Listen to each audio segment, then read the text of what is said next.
شروع اللہ کا نام لے کر جو بڑا مہربان نہایت رحم والا ہے۔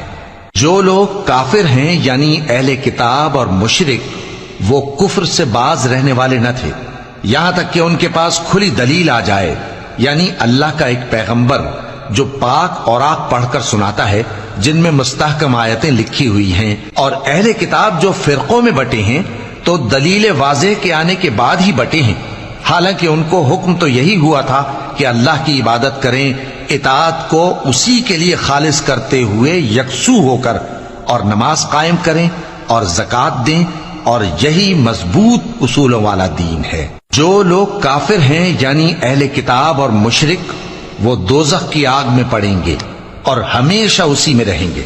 یہ لوگ سب مخلوق سے زیادہ برے ہیں۔ بے شک جو لوگ ایمان لائے اور نیک عمل کرتے رہے وہ تمام خلقت سے بہتر ہیں۔ ان کا صلہ ان کے پروردگار کے ہاں ہمیشہ رہنے کے باغ ہیں جن کے نیچے نہریں بہ رہی ہیں، ہمیشہ ہمیشہ ان میں رہیں گے۔ اللہ ان سے خوش اور وہ اس سے خوش۔